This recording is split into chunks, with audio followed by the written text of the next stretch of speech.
호세아 선지자는 하나님의 백성들, 이스라엘 백성들에게 여호와의 백성들이 하나님을 아는 지식이 없어 망하는도다 이렇게 말을 합니다. 실제로 성경을 보면은요, 하나님의 법을 몰라서, 하나님을 몰라서 망한 자들이 많습니다.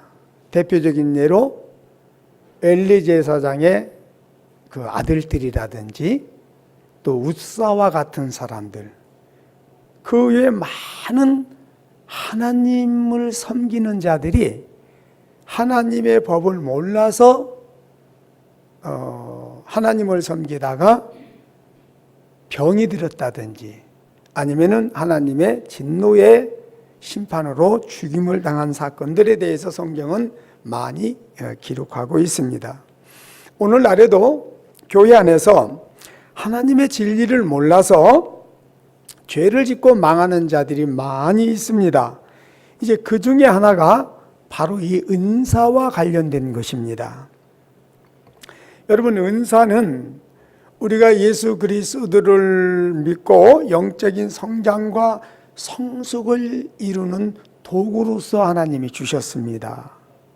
또 우리가 복음을 전하며 전도하는 도구로서 은사를 주셨습니다. 따라서 은사가 없이 하나님을 기쁘시게 하는 신앙생활, 온전한 신앙생활 한다는 것은 사실 불가능하다, 그렇게 말씀드릴 수 있습니다.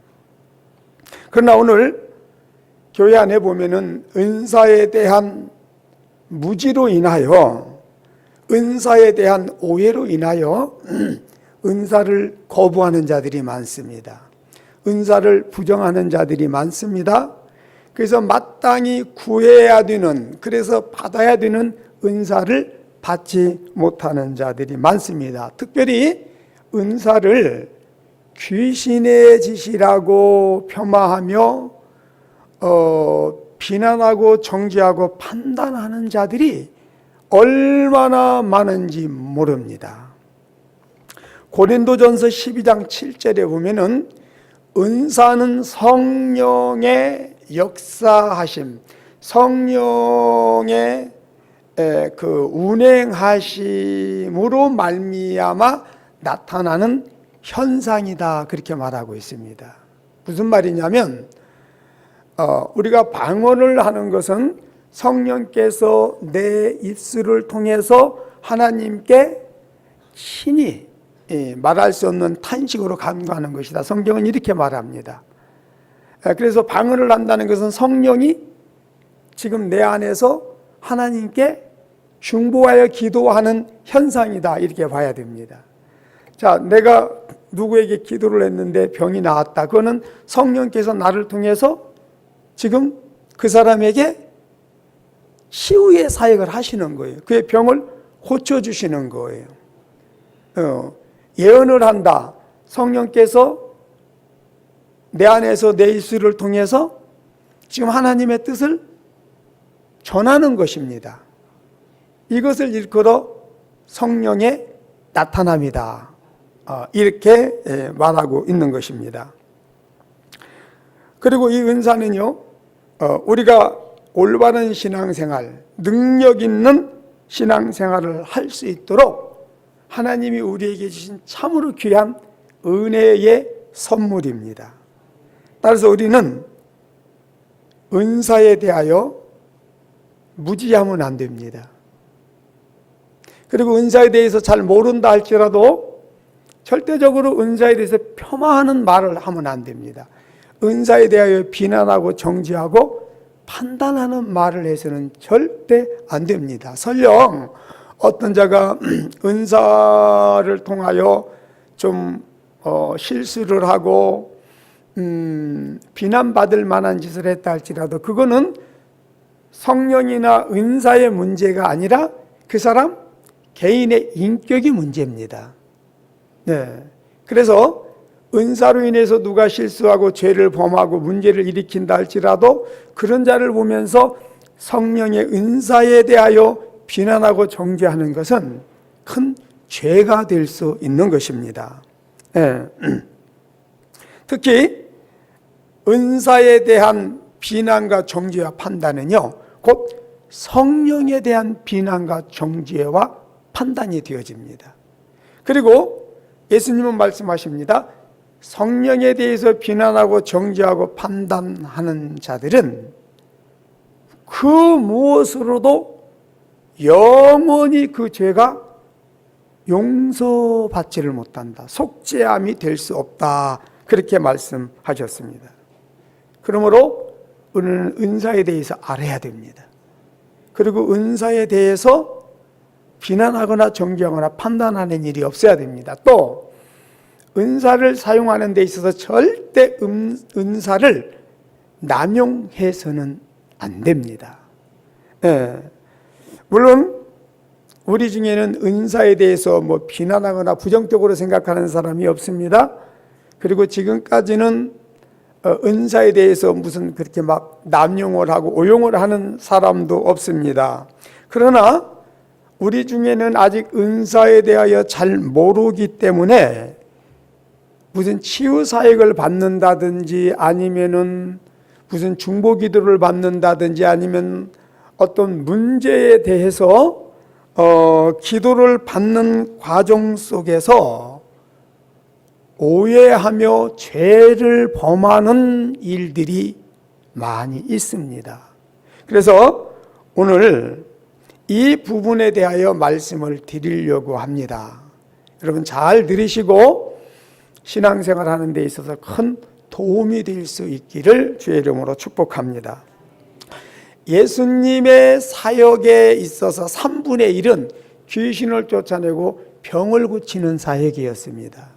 물론 그것은요 철저하게 성령의 은사로 말미암은 사역이었습니다. 예수님도요 성령을 의지하셨고 성령의 도우심을 받아서 성령으로 성령의 은사로 하나님의 사역을 하셨습니다. 그렇다면 우리는 어떠해야 될까요? 무슨 말이 필요하겠습니까? 네. 또 예수님의 제자들도요 귀신을 쫓아내고 병을 고치는 그러면서 죽은 자를 살리는 그런 사역을 하셨습니다. 근데 제자들 역시도 무엇으로 했나요? 성령의 충만함 속에서 성령의 도우시는 은혜 가운데, 즉 성령의 은사로 그렇게 했음을 보게 됩니다. 그리고 오늘 예수를 믿는 저와 여러분에게도 예수님은 동일하게 귀신을 쫓아내고 병을 고치고 죽어가는 자들을 너희들이 가서 살려줘라 이렇게 말씀하십니다. 그러면 우리는 무엇을 통하여 그 일을 해야 될까요? 역시 성령의 능력, 성령의 은사를 통해서만 그 일이 가능합니다. 그래서 우리는 이제는 은사를 통하여 귀신을 쫓아내고 병을 고치고 죽어가는 자들을 살려주는 이런 복음 전도, 이런 사역을 할 수 있어야 됩니다. 이거는 예수님의 명령입니다. 해도 되고 안 해도 되는 것이 아닙니다. 반드시 해야 되는 예수님의 지상 명령입니다. 또 하나는 이것이 바로 우리가 믿는 자라는 증거이기 때문에 그렇습니다. 마가복음 16장 17절에 뭐라고 말씀하시죠? 믿는 자들에게는 이런 표적이 따르리니 너희가 내 이름으로 귀신을 쫓아내고 병을 고치며 이렇게 말씀하고 있습니다. 따라서 예수를 믿는 저와 여러분들은 우리가 진실로 예수를 믿는다면, 진실로 예수 그리스도의 생명이 나의 생명이고 예수 그리스도의 그 이름이 내 안에 있다면 마땅히 우리는 예수님의 이름으로 귀신을 쫓아낼 수 있어야 되고 병을 고칠 수 있어야 됩니다. 이것이 안 된다면 내 말이 아닙니다. 예수님은 분명히 말씀하셨습니다. 믿는 자가 아니다. 그런데 오늘 많은 사람들이 아니다. 귀신을 쫓아내지 못하고 병을 고치지 못해도 그는 믿는 자다. 이렇게 이야기를 합니다. 그러면은 그 말에 의하면 예수님의 말씀은 잘못된 겁니다. 예수님의 말씀은 이단의 말입니다. 그렇지 않습니까? 여러분, 우리는 예수님의 말을 들어야 돼요? 사람의 말을 들어야 돼요? 다시 말합니다. 예수님은 믿는 자들에게는 이런 표적이 따르리니, 즉 믿는 자들은 귀신을 쫓아내고 병을 고쳐야 한다 라고 하는 것을 말씀하고 있단 말이에요. 실제로 여러분, 복음이 어떻게 증거되나요? 귀신을 쫓아내고 병을 고치는 것을 통해서 복음이 증거됩니다. 그리고 귀신을 쫓아낸다라고 하는 것은 귀신들이 완전히 막 미쳐가지고 날뛰는 그런 귀신만 쫓아낸다는 이야기가 아닙니다. 여러분, 오늘 이 세상은 귀신이 뒤덮고 있습니다. 너나 할 것 없이 오늘 이 교회 안에도 귀신이 우리를 하여금 하나님의 말씀을 듣지 못하도록, 하나님을 찬양하며 경배하지 못하도록 지금 이 교회 예배당 안에도 들어와 있다고 하는 사실을 알아야 됩니다. 그래서 오늘 이 시대는 예수를 믿든 안 믿든 정상적인 사람이 그렇게 많지가 않다. 저도 마찬가지고, 성경에서 말하는 정상적인 그리스도인 하나님의 사람들이 정말 많지 않다라고 하는 겁니다. 왜요? 귀신에게 미혹을 당하고 있기 때문에, 귀신에게 방해를 받고 있기 때문에 그런 겁니다. 따라서 우리는 반드시 성령의 은사를 알아야 되고, 성령의 은사를 활용해서 내 안에 있는 귀신도 쫓아내고 다른 사람 안에 있는 귀신도 쫓아내고 병도 고치며 우리를 미혹하고 혼미케 하는 이 마귀의 세력들을 물리칠 수 있어야 됩니다. 네. 그런 사역을 우리가 반드시 해야 돼요. 그런 신앙생활을 우리가 반드시 해야 됩니다. 그러나 여기에서 귀신을 쫓아내고 병을 고치며 이런 성령의 은사를 통하여 우리가 하나님의 일을 하기 전에 몇 가지 배워야 되고 알아야 하는 것들이 있습니다. 자, 첫째, 우리는 치유의 목적에 대해서 바로 알아야 됩니다. 예수님은 병든 자를 찾아다니며 병을 고치셨습니다. 병든 자들이 나오면은 그 병을 다 고쳐 주셨습니다. 그 이유가 무엇이었을까요? 요한복음 20장 30절을 한번 봅니다. 요한복음 20장 30절 31절 시작. 예수께서 제자들 앞에서 이 책에 기록되지 아니한 다른 표적도 많이 행하셨으나 오직 이것을 기록함은 너희로 예수께서 하나님의 아들 그리스도이심을 믿게 하려 함이요 또 너희로 믿고 그 이름을 힘입어 생명을 얻게 하려 함이니라. 아멘. 자, 예수님께서 귀신을 쫓아내고 병을 고치며 많은 기사와 이적을 행했는데 그 목적이 무엇이냐? 하나는 우리로 하여금 생명을 얻게 하기 위함이다 그랬어요. 생명을 얻게 하기 위함이라는 것은 우리 영혼이 구원을 받게 하기 위함이다 그 말입니다. 그리고 또 하나는 예수 그리스도께서 하나님의 아들이요 우리의 구원자이신 메시아라고 하는 사실을 믿게 하기 위함이다. 그렇게 말씀하고 있습니다. 여러분, 우리가 이 치유 사역을 하는 이유는 단순히 우리 육신의 병을 고쳐주기 위한 것이 아니라는 사실을 아셔야 됩니다. 예수님은 단 한 번도 단순히 육신의 질병을 고쳐줘서 그가 육신적으로 건강하게 살게 하기 위하여 육신의 병을 고친 적이 없습니다. 예수님은 영혼을 구원하기 위하여 그 영혼이 하나님을 알고 예수님을 믿어서 구원에 이르게 하기 위하여 병을 고치고 표적과 이사를 나타내셨다라고 하는 것을 기억하시기를 바랍니다. 어떤 분들은 하나님의 진리를 아는 거에는 전혀 관심이 없어요. 자기 영혼 구원받는 것도 관심이 없어요. 자기 영혼 건강한 거에 대해서는 전혀 관심이 없어요. 그러면서 육신의 병만 고침받길 원하는 사람들이 있습니다. 그러나 여러분, 육신의 병은 아무리 고쳐놔도, 심지어 죽은 자를 다시 살려놔도 다시 죽습니다. 얼마 못 갑니다. 사람은 반드시 죽게 되어 있습니다. 중요한 것은 우리 영혼이 고침받는 겁니다. 우리 영혼이 건강한 것입니다. 우리 영혼이 천국 가는 것입니다. 예수님이 이 땅에 오셔서 십자가에 못 박혀 죽으시고 다시 사신 것은 우리 영혼을 살리기 위하여, 우리 영혼을 구원하기 위함이었습니다.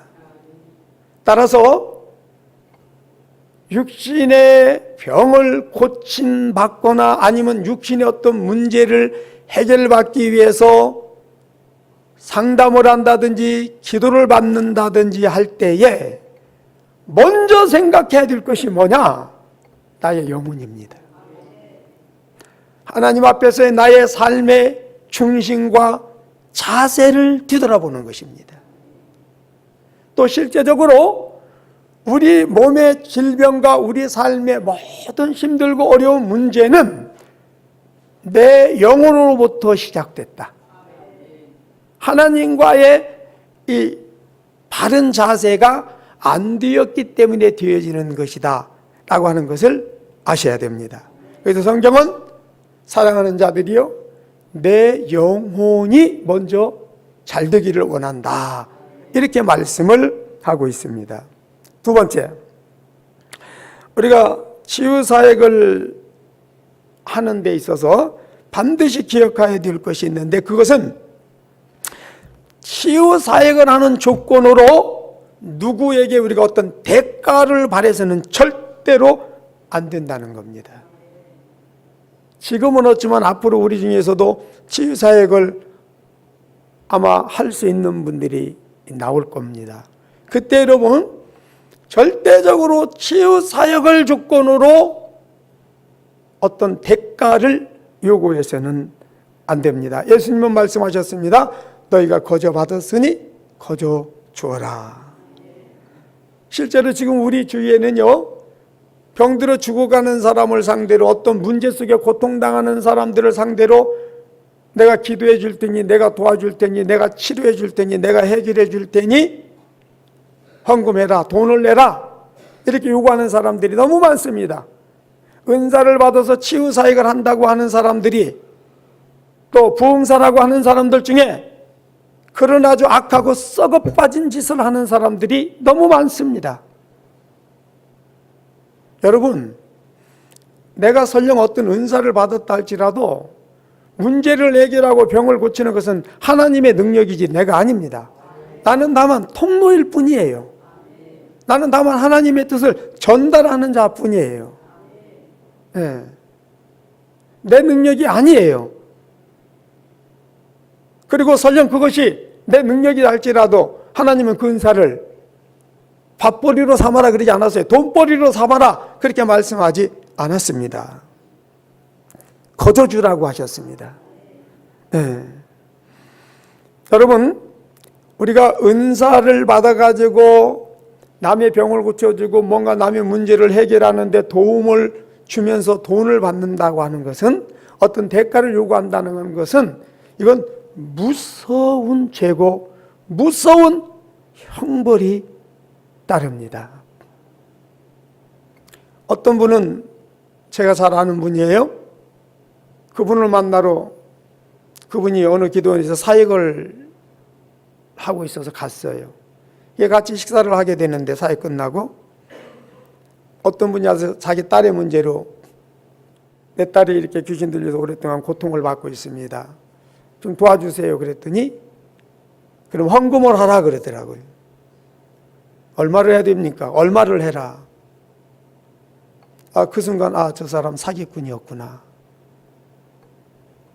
여러분, 그건 절대 하나님이 안 기뻐하십니다. 그건 정상적인 것이 아닙니다.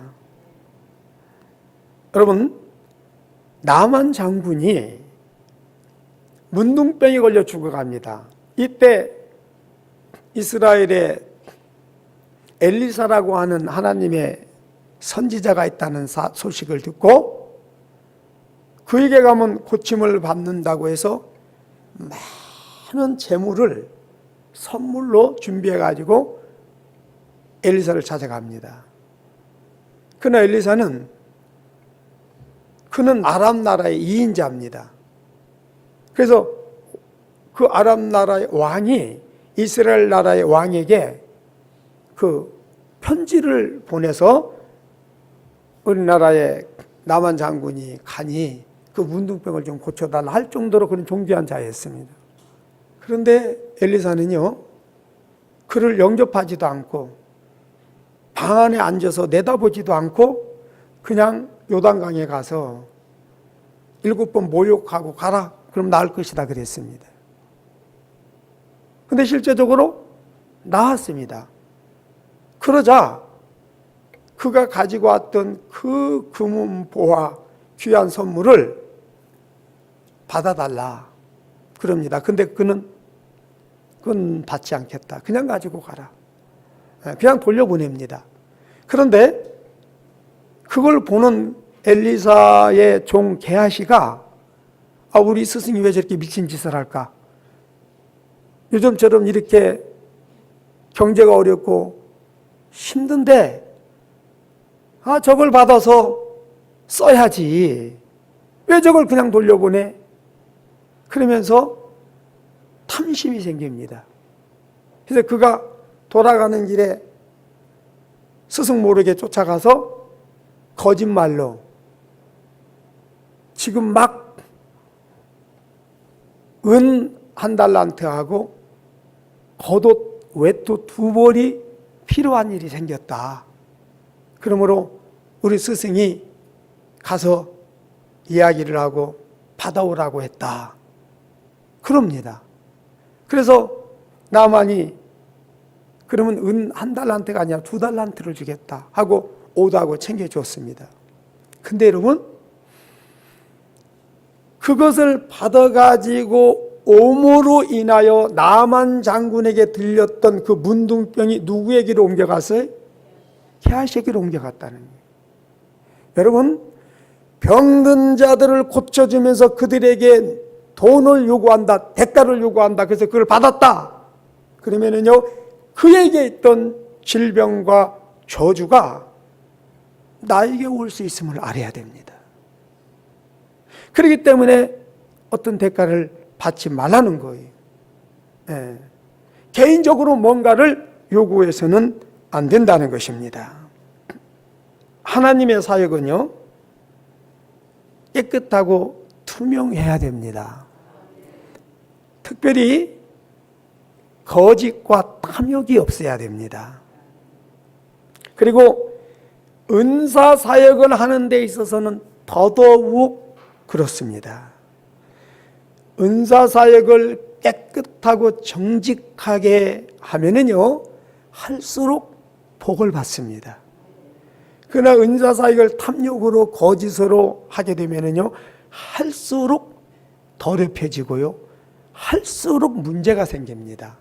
특별히 치유 사역을 하면서 귀신을 쫓아내고 병을 고치는데 이걸 깨끗하게 하지 못하면은 상대에게서 쫓겨난 그 병마가, 그 더러운 것들이 전부 나에게 달라붙고 내 가정에 달라붙고 내 교회에 달라붙고 그래서 내 자녀들까지도 다 망하게 할 수 있습니다. 그래서 여러분, 은사사역을 깨끗이 하시는 분들 보세요. 갈수록 삶이 아주 평화롭고 복되게 되는 걸 보게 되는데, 그러나 은사사역을 거짓되게 하는 자들, 탐욕으로 하는 자들 보면은요, 자신도 병들고 하면 할수록 결국 본인이 병들어서 죽고 또 그 가정이 엉망이 되는 것을 보게 됩니다. 물론 여러분, 우리가 은사사역을요 깨끗하게 정직하게 한다 할지라도 귀신을 쫓아내고 병을 고치는 이 사역이 진을 다 뽑아내는 겁니다. 그렇기 때문에 우리가 사역을 하다 보면 하나님이 건강을 지켜주시고 은혜를 주시지만 그래도 우리 몸에 모든 진이 다 빠지기 때문에 병들 수 있어요. 그리고 사단이 그냥 나가는 게 아니에요. 반드시 우리를 공격하고 나가는 부분들이 있어요. 그래서 병이 들어요. 뭐와 같냐면은 그 나라와 민족을 위하여 목숨을 내걸고 싸우는 특별히 특전사들, 그들은 이제 그만큼 부상을 당하고 죽을 수 있는 그런 어떤 위기를 많이 당합니다. 그래서 실제적으로 그들 중에 일반 군인들보다 더 많이 부상을 당하고 많이 죽습니다. 그러니까 은사를 가지고 귀신을 쫓아내고 병을 고치며 가장 사단과 최전선에 서서 맞닥뜨리며 전투를 하기 때문에 깨끗하고 정직하게 사역을 해도 병이 들 수가 있어요. 어려움을 당할 수 있단 말이에요. 하물며 거짓되게 한다고 했을 때 어떤 결과가 나타나겠는지 생각을 하셔야 됩니다. 그래서 여러분은 앞으로 어떤 은사를 받아서 여러분들에게 어떤 역사가 나타난다 할지라도 그러나 성령의 역사입니다. 내 능력이 아닙니다.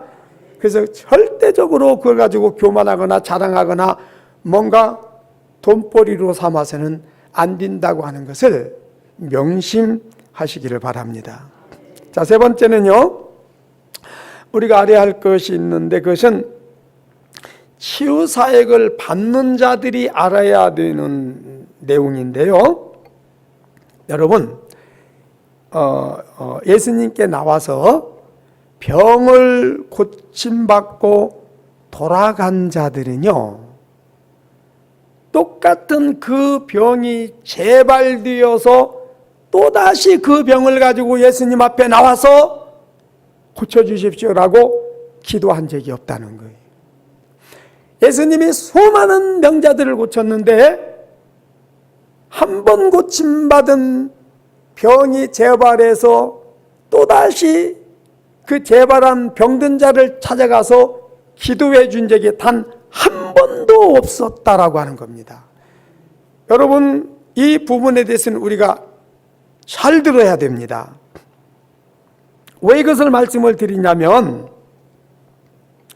우리 중에는요, 대부분 똑같은 병을 가지고 반복적으로 기도받는 사람들이 있습니다.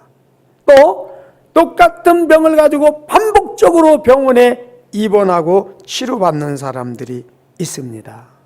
물론 그럴 수 있습니다. 그런데 여러분, 영적으로 보면 이것이 큰 문제라고 하는 것을 알 수가 있습니다. 자, 그게 뭐냐면 오늘 본문에 예수님 뭐라고 말씀하셨어요? 이 병자를 고쳐주시고 이제 돌아가서 다시는 죄를 범치 말라. 다시 죄를 범하면 어떻게 된다는 거예요? 더 심한 병이 생긴다는 거예요. 자, 여기서 알 수 있는 것은 병은 무엇으로 말미암는다? 죄로 인한 것이다. 죄로 인한 것이다. 그래서 예수님 앞에 나와서 고침을 받을 때 여러분, 단순히 병만 고침받는 게 아니에요. 예수님이 늘 말씀하시죠. 뭘 받으라? 죄사함을 받으라. 예수님은 병을 고치는 데 있어서 먼저 죄사함의 은혜를 주시고 죄를 용서해 주십니다. 그래서 병이 낫는 겁니다. 그래서 죄사함과 병 고치는 것은 항상 같이 갑니다. 자, 죄사함을 받고 병을 고침받고 돌아갔습니다. 그런데 예수님은 돌아가서 다시는 죄를 범하지 말아야 돼요. 만약 죄를 범하면 더 심한 것이 생겨 그랬습니다. 그런데 돌아가서 다시 병이 생겨서 그 병으로 예수님 앞에 나왔다라고 하는 이 말은 뭘 의미하는 거죠? 죄를 계속 범했다는 거예요. 그래서 죄를 범하고 예수님 앞에 나와서 또 계속 기도만 해달라? 이건 아니라는 거예요. 그래서 예수님의 사역 현장 속에서 이러한 예가 단 한 번도 없었다라고 하는 것입니다. 자, 그러면 여기서 똑같은 병으로 병원에 계속 입원하고 고통을 당하고 기도를 받아야 되는데 이게 분명히 죄라고 했습니다. 그러면 이 죄가 어떤 죄인가? 여러분, 이게요 큰 죄가 아니에요. 아주 윤리도덕적으로 막 악한 그런 죄가 아니란 말이에요. 자, 어떤 죄냐? 첫째는요, 불신앙적인 생각, 불신앙적인 습관, 불신앙적인 행동을 바꾸지 않은 죄입니다. 성경은 너희는 마음을 새롭게 함으로, 생각을 새롭게 함으로 변화를 받아. 이제 예수 믿기 이전에, 죄사함 받기 이전에 불신앙적인 행동과 습관을 이제는 바꿔라. 이제는 새로워져야 된다. 이렇게 말씀하셨습니다. 여러분, 다시 말합니다. 하나님은, 예수님은 단순히 우리의 육신의 병을 고치기 위한 치유 사역을 하지 않았습니다. 특별히 합력하여 선을 이루시는 좋으신 하나님께서는 육신의 질병이나 연약함을 통해서요, 우리에게 하나님을 의지하는 법을 가르칩니다. 하나님의 말씀하여 순종하는 것을 가르칩니다. 기도하는 것을 가르칩니다. 다시는 죄를 범하지 않는 것을 가르칩니다. 그래서 그렇게 신앙생활을 할 때 병에 걸리지 않는다고 했어요. 자, 출애굽기 15장 26절 봅니다. 출애굽기 15장 26절 시작. 가라사대 너희가 너희 하나님 여호와의 말씀을 청종하고 나의 보기에 의를 행하며 내 계명의 귀를 기울이며 내 모든 규례를 지키면 내가 애굽 사람에게 내린 모든 질병에 하나도 너희에게 내리지 아니하리니 나는 너희를 치유하는 여호와임이니라. 아멘. 자, 보세요. 너희가 하나님의 말씀에 순종하고 하나님을 의지하고 하나님의 뜻대로 살게 되면 너희에게 어떤 질병도 내가 내리지 않겠다. 내리지 않을 뿐만 아니라 모든 질병이 걸리지 않도록 해주겠다. 나는 너희를 치료하는 여호와이기 때문이다. 이렇게 말합니다. 자, 한 번 더 봅니다. 23장 25절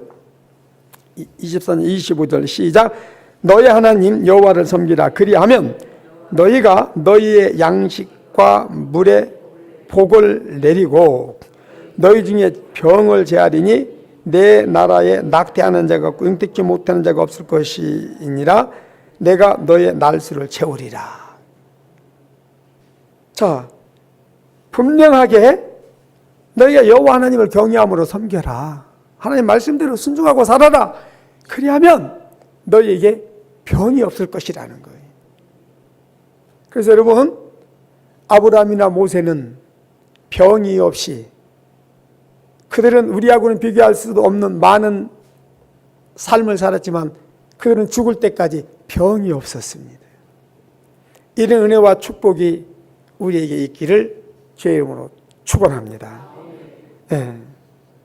자, 그런데 우리가 이러한 기본적인 신앙의 어떤 행위를 하지 않음으로 인하여 또 마땅히 버려야 할 불신앙적인 생각이나 어떤 그런 습관적인 행위를 바꾸지 않게 되면, 우리가 어떤 죄사함을 받고 병을 고침 받았다 할지라도, 어떤 은혜를 받았다 할지라도 여러분 다시 병들게 돼 있어요.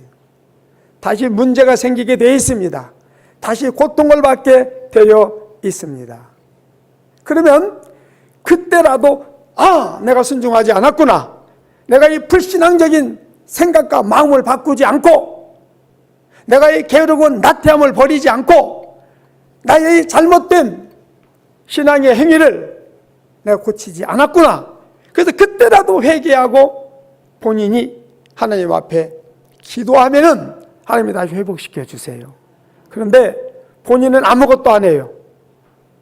본인은 여전히 죄질 거 다 죄고 육신의 소욕을 쫓아서 옛 습관을 쫓아서 저 하고 싶은 대로 다 하면서 병이 들면 다시 나와서 목사님 기도해 주세요.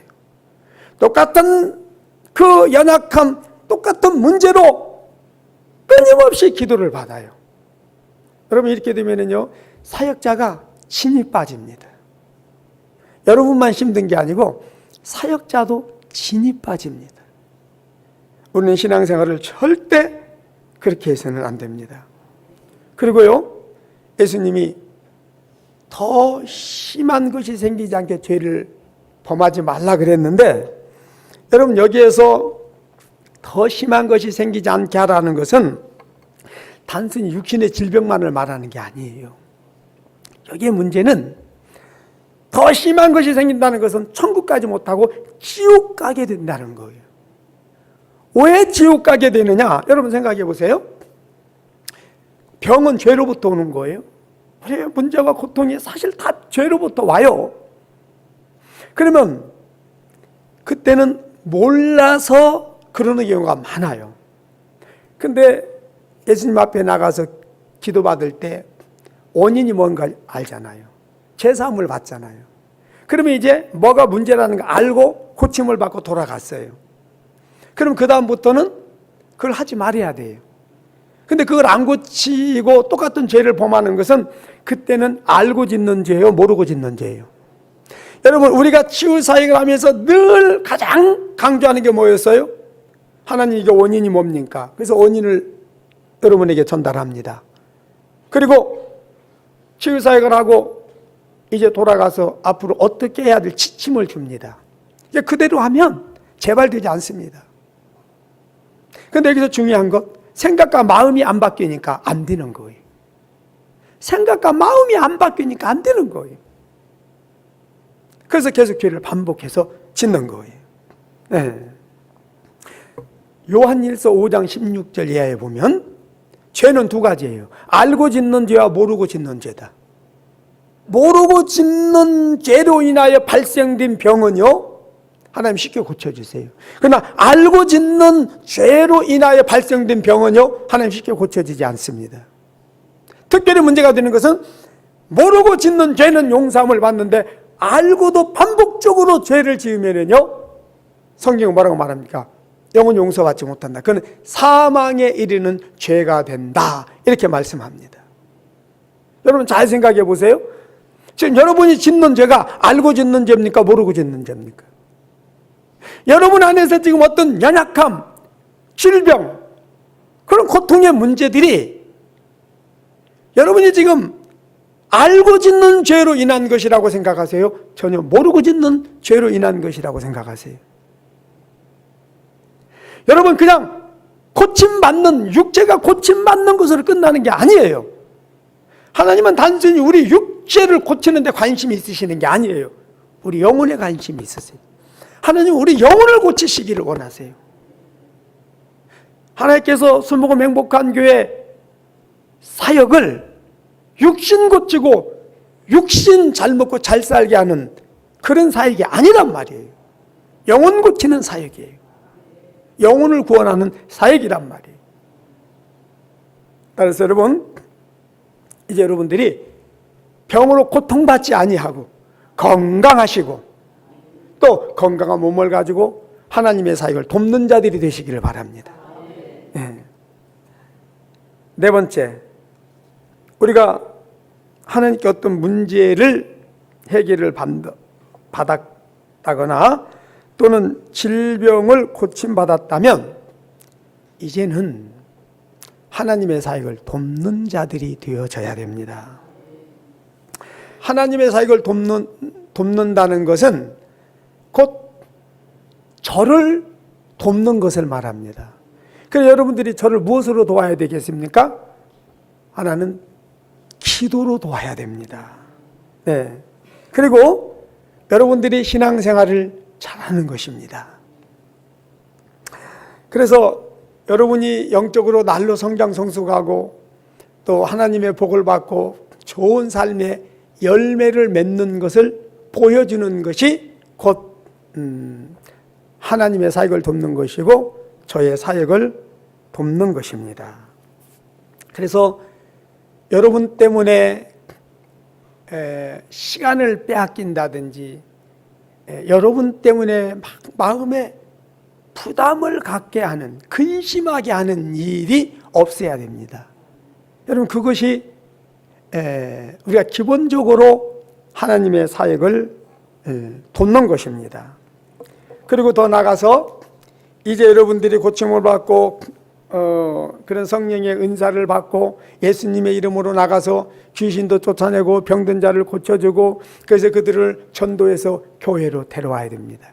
그래서 그들이 예수 믿고 구원받을 수 있도록 여러분들이 도와줘야 됩니다. 네. 여러분, 신앙생활을 우리가 이렇게 해야 됩니다. 이것이 바로 부활의 예수님을 믿는 부활 신앙입니다. 자, 결론적으로 여러분, 우리가 예수를 믿고 구원을 받고 하나님의 백성이 되었다고 한다면 이제 하나님의 사역을 돕는 자들이 되어져야 됩니다. 이제는 하나님을 기쁘시게 하는 자들이 되어져야 됩니다. 하나님의 사역을 돕지 못하고 하나님을 기쁘시게 하지 못한다면은 구원의 의미가 없어져 버리는 거예요. 하나님께서 우리를 구원하시고 우리를 치유하시고 우리에게 은혜를 주신 것은 애습관을 쫓아 육신적으로 먹고 마시고 즐기며 살라고 주신 은혜요, 치유의 은혜가 아니란 말이에요. 하나님을 기쁘시게 하며 하나님의 사역을 돕는 자로서의 삶을 살라고 주신 은혜란 말이에요. 성경은 말합니다. 하나님을 기쁘시게 하지 못하는 자들, 너희를 위하여 사역하는 사역자들을 기쁘게 하지 못하는 자들은 하나님으로부터 받는 유익이 없다라고 했습니다. 자, 성경을 한번 찾아봅시다. 히브리서 13장 17절 시작. 너희를 인도하는 자들에게 순종하고 복종하라. 저희는 너희 영혼을 위하여 경성하기를 자기가 회개할 자인 것 같이 하느니라. 저희로 하여금 즐거움으로 이것을 하게 하고 근심으로 하게 말라. 그렇지 않으면 너희에게 유익이 없느니라. 여러분, 하나님을 기쁘시게 하고 여러분을 위해 사역하는 담임 목사 사역을 돕지는 못할 망정 절대 하지 말아야 되는 것이 있습니다. 그것은 여러분으로 인하여 사역자가 사역의 힘을 소진하는 것입니다. 사역자의 마음을 상하게 하는 말과 행동을 하는 것, 여러분, 그것이 결국 여러분에게 아무런 유익도 되지 않는 것입니다. 이제는 여러분을 위해서 시간을 쓰고 여러분을 위해서 기도하기보다는 예수 믿지 않고 죽어가는 사람을 위해서 더 기도할 수 있도록 여러분들이 기도로 후원하고 협력해야 되고, 또 여러분들이 앞장서서 세상에 나가서 그런 자들을 위해서 기도해주고 복음을 전하며, 그래서 그들이 예수 믿고 구원받게 하는, 이것이 여러분 구원의 목적입니다. 이것이 부활의 예수님을 믿는 부활 신앙입니다. 이런 은혜가 있게 되시기를 주의 이름으로 축복합니다.